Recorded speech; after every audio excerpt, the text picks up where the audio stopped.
Hallo und herzlich willkommen zurück zu einem neuen Flive Universe Video. Und ja, ich glaube, der eine oder andere traut seinen Augen nicht, aber ich habe mir jetzt ein Hernes-Stuff gekauft. Auf Borodeng natürlich, logischerweise, warum soll ich auch auf Effizient kaufen? Da schwöre ich nur einen Jester. Und ja, er ist ziemlich schlecht, muss man sagen. Also er ist extrem schlecht sogar. 19 von 23 Meisterung der Elemente, 27 von 30 Cast-Time, 6 von 9 Waterbombe. Also ist eigentlich überall unterdurchschnittlich. Zwar nicht die schlechtesten Werte, aber überall der mittlere oder untermittel, also ziemlich schlecht, ja. Muss definitiv gererollt werden. Brauchen wir nicht drüber reden. Ist aber nicht das, was wir heute machen. Wir fangen mal an mit der Erweckung. Ich habe ja mal gesagt, ich will es nicht riskieren, aber ich habe den Stuff jetzt für 1,3 Milliarden gekauft. Vor allem, wenn man bedenkt, dass momentan der Cash-Preis auf Borodeng, gut, ich meine, er ist extrem unstabil oder instabil, weil einfach die Wirtschaft relativ down ist, sage ich mal, weil halt alle auf FEC gerade sind. Aber wenn man das bedenkt, ist er ziemlich günstig gewesen. Ich weiß auch, wo Leute mir gesagt haben, oh, Hernes darf nur noch 5 Milliarden, Hernes darf nur noch 3 Milliarden. Jetzt habe ich 1,3 gezahlt und ich glaube ehrlich gesagt nicht, dass er noch sehr viel günstiger wird, weil ich glaube, in den 2 Monaten FEC wurden 3 Stuffs gedroppt gefühlt oder waren auf dem Markt. Die letzten waren jetzt immer für 1,5, der auch, bis er jetzt eben auf 1,3 reduziert wurde. Ich habe 1 Milliarde geoffert, aber ich dachte mir schon, 1 Milliarde ist wahrscheinlich, wird er erstens nicht drauf eingehen und zweitens, bis er bei 1 Milliarde im Shop ist, hat ihn wahrscheinlich schon längst jemand gekauft. Ich denke mal, spätestens bei 1,2 oder 1,1 hätte ihn auf jeden Fall jemand gekauft. Und ich habe ihn jetzt halt für 1,3 gekauft. Ich denke mal, das ist noch ganz vertretbar und habe relativ viele Weapon-Bonus-Scrolls. Da ja aber das neue Update auch vor der Tür steht und wir nicht genau wissen, was da auf uns zukommt, will ich jetzt natürlich auch nicht zu viel investieren. Deswegen auch das mit dem Rerollen. Warten wir jetzt erstmal, upgraden warten wir jetzt auch erstmal. Also beim Upgraden würde ich auf jeden Fall zumindest auf ein normales Upgrade-Event warten, weil ich meine, ich brauche den Stuff jetzt momentan ja eigentlich überhaupt nicht wirklich. Das heißt, selbst das mit dem Rerollen ist schon ziemlich riskant eigentlich, weil jederzeit könnte irgendeine News droppen, die das Ganze relativ gefährlich macht, aber ich dachte mir, komm, egal, machen wir es jetzt einfach. Die Chance, oder was heißt die Chance, aber die Sterne stehen gut, das hat jetzt einfach gepasst irgendwie und ja. Und wie gesagt, ich will aber kein allzu großes Risiko eingehen, das heißt, das Ziel wäre, den rechten Stuff habe ich by the way selbst erweckt, den FEC Golden Stuff damals, das war der letzte Stuff, den ich für mich selber erweckt habe. 15 Poison Cloud und ich weiß nicht mehr, wie viele Tries es waren. Ich glaube, es waren 2 oder 3 Tries damals. Das war insane. Ich habe mir den goldenen Stuff geholt, erweckt und instant 15 Poison Cloud bekommen und natürlich dann auch nie wieder geändert. 15% Poison Cloud habe ich immer gesagt, ist mein Minimum. Natürlich ist es wesentlich schlechter als 25, aber ich meine, ganz ehrlich, wer rollt bei Elemente auf 25? Das ist geistesgestört. Ich weiß, viele Leute machen das. Ich habe letztens selber erst 25 Poison Cloud gerollt auf dem Hernes-Stuff, aber es war halt leider nicht meiner. Das ist jetzt aber meiner. Und theoretisch ist immer noch meine Auffassung die gleiche. Also 15% ist eigentlich das Minimum. Ich muss es aber sagen, wie gesagt, da wir nicht wissen, was jetzt alles passieren wird in der Zukunft, vor allem in den nächsten paar Monaten, gebe ich mich jetzt, glaube ich, erstmal einfach mit überhaupt irgendeiner Poison Cloud-Erweckung zufrieden. Und wie gesagt, dann warte ich erstmal auf ein Upgrade-Event, dann kann man plus 10 machen und Ultimate und dann gegebenenfalls zumindest die Basis-Stats ein paar Mal rerollen, das ist zumindest Wasserbombe 9 und Cast-Time 30 oder so. Die anderen beiden Stats sind nicht so wichtig, aber das könnte man gucken. Das ist auch zum Glück nicht so teuer, weil eine Ultimate Power kostet ja nur 300 F-Coin im Vergleich zu Ultimate Bonus 1000. Also auch da wieder Ultimate Bonus würde ich wahrscheinlich lieber noch warten, weil es eben so unfassbar teuer ist. Und ja, aber egal. Lange Rede, kurzer Sinn. Gehen wir rein. Ich hätte eigentlich schon längst anfangen sollen, weil wir werden jetzt so schnell keinen Poison Cloud wahrscheinlich bekommen. Ja, also das sind jetzt ziemlich viele Scrolls. Die Chance ist 1 zu 29 oder so, dass Poison Cloud kommt. Also Elementor hat 29 Möglichkeiten, glaube ich. Wir haben es letztes Mal wieder ausgerechnet beim Rerollen. Meteor Shower 15. Also das hier sind quasi immer 5 mal 3, aber minus Routing, weil Routing kann nicht erweckt werden. Das sind also 14. Plus 1, Mantis Strikes sind wieder 15. Und dann haben wir hier 2 mal 5, sind also 25. Und dann haben wir hier nochmal 4, sind 29. Also theoretisch, oh, Lightning Ball 21. Also theoretisch hat man eine Chance, also vorausgesetzt, alles ist gleich. Ich weiß ja nicht genau, wie das System bei den Weapon-Bonus funktioniert, aber ich meine, so irgendwie so muss es ja wahrscheinlich funktionieren. Ist die Chance auf Poison Cloud 1 zu 29 oder 1,29, whatever. Also gar nicht mal so wahrscheinlich. Das heißt, jetzt bei diesen 86, 87 Scrolls, whatever. Oh, Waterwell 23, ey. Oh. Das heißt, bei diesen Scrolls, theoretisch könnte man mit dreimal oder von dreimal Poison Cloud schon realistisch ausgehen. Praktisch ist es leider so, ich habe schon sehr viele Stuffs erweckt, überwiegend natürlich auch für andere Leute in sehr hohen Mengen oder mit sehr vielen Scrolls. Leider ist die Realität so, selbst bei 100 Scrolls, wenn du Pech hast, kriegst du es keinmal zu Gesicht. Ist einfach so. Ich weiß nicht, warum das so ist, ehrlich gesagt, dass immer das, was man will, nicht kommt. Das ist echt eine gute Frage. Keine Ahnung. Firebird 19. Ja, das ist eine gute Frage. Vor allem, also das Ding ist ja, ich meine, klar, dass immer das kommt, was man will, dass das nicht klar, dass das nicht der Fall ist, ist ja klar. Ich meine, brauchen wir gar nicht drüber reden. Aber jetzt zum Beispiel schon zweimal Firebird. So langsam merkt man sich, was kam schon. Ice Shark kam auch schon mal. Und das ist halt das wird dann irgendwann frustrierend, wenn halt irgendein Wert schon zum 5. oder 6. oder 10. Mal kommt. Aber das, was du willst, kam noch kein Mal. Das ist ja der Punkt, wo man sich dann immer ziemlich ver-A-punktet vorkommt. Und, ja. Lightning Shock. Ne, das war vorhin Lightning Ball, ne? Ja gut, bei Basket ist es immer schwierig, weil die alle gleich heißen. Sword Wind, Strong Wind, Lightning Shock, Lightning Ball, Lightning Ram. Da ist Lightning Ram. Da kommt man auch mal leicht durcheinander. Manchmal ist es gar nicht der gleiche Skill gewesen. Oder Fire Strike, Fireball und so weiter. Fire Boomerang. Na gut, wobei. Oh. Warum?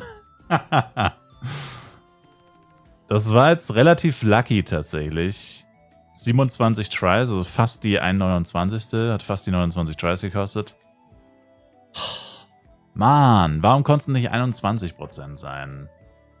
Ey, die ganzen Dreckskills, die niemals jemand lassen würde, ne? Sind alle bei 23, 19, 21, 15 kam auch ein paar Mal.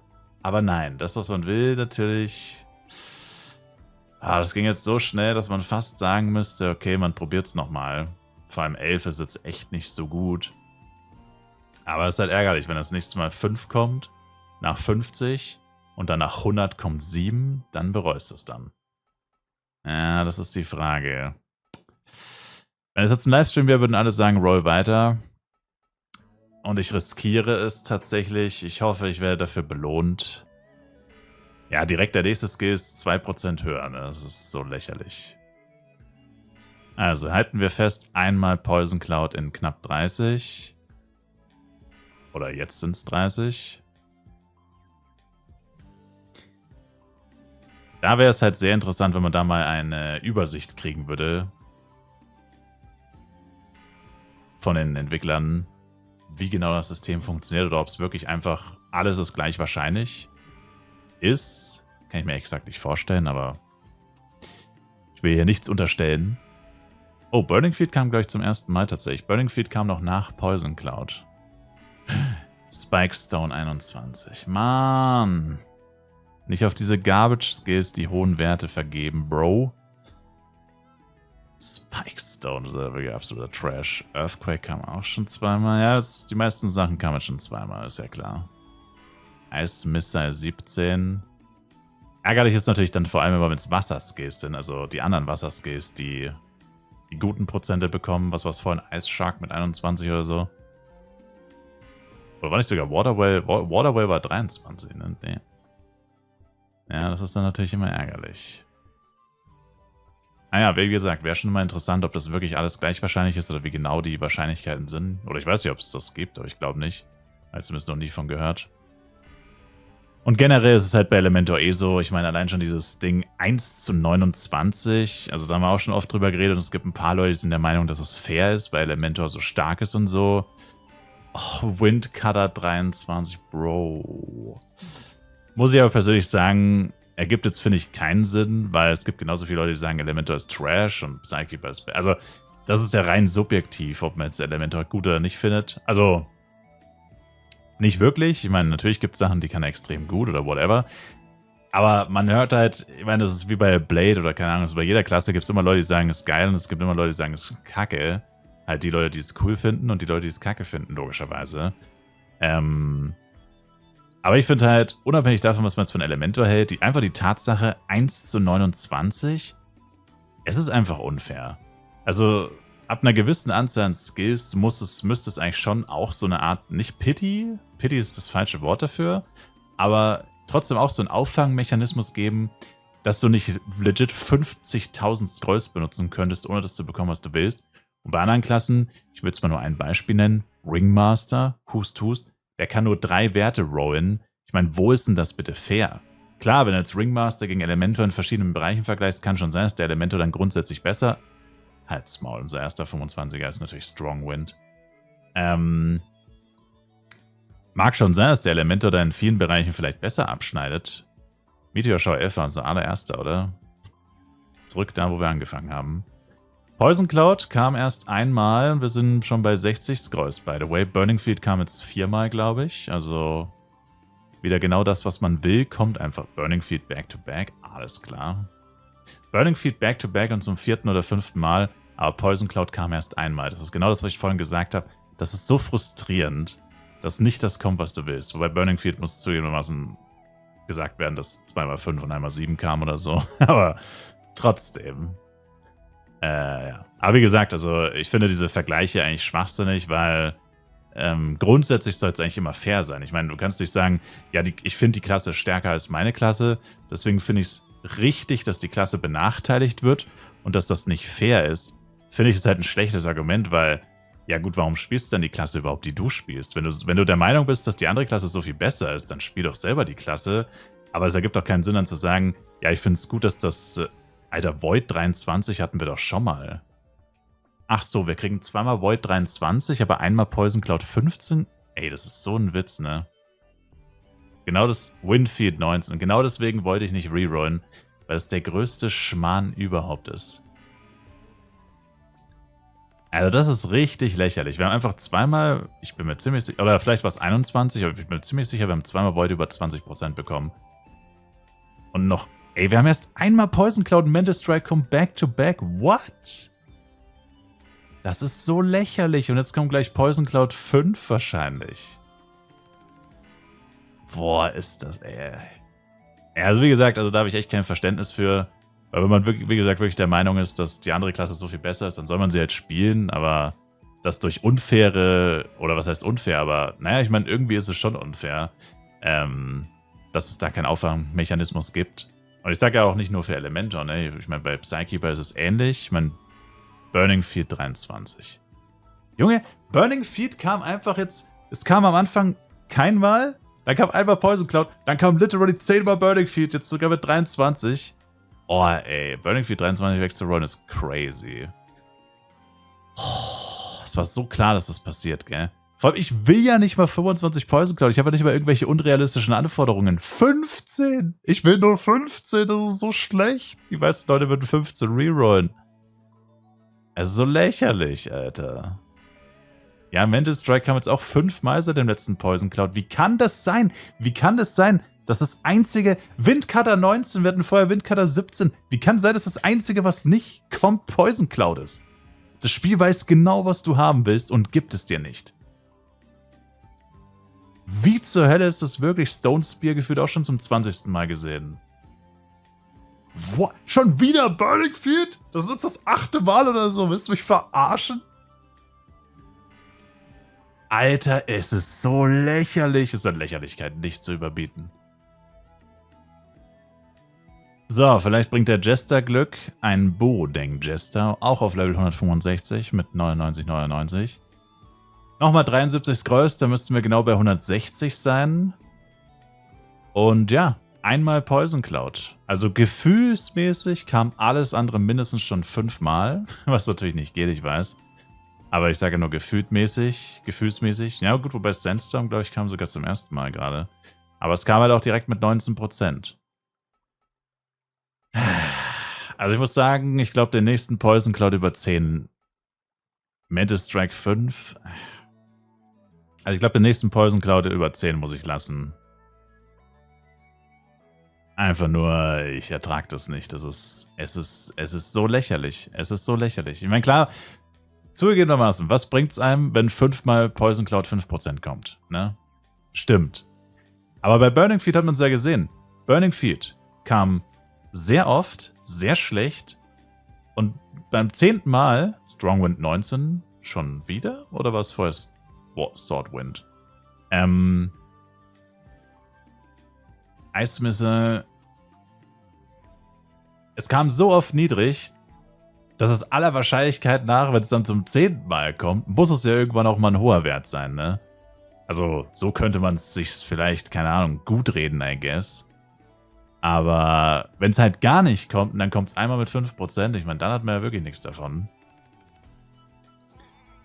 Und ja, es geht einfach weiter. Die Lächerlichkeit geht einfach weiter. Eigentlich müsste man eine Excel-Tabelle, ey. Wenn irgendjemand von euch Bock hat, macht eine Excel-Tabelle und schreibt mal auf, welcher Skill wie oft kam. Firebird legit auch schon zum 5. mindestens mal. Einfach schon wieder fast 20 Scrolls drin und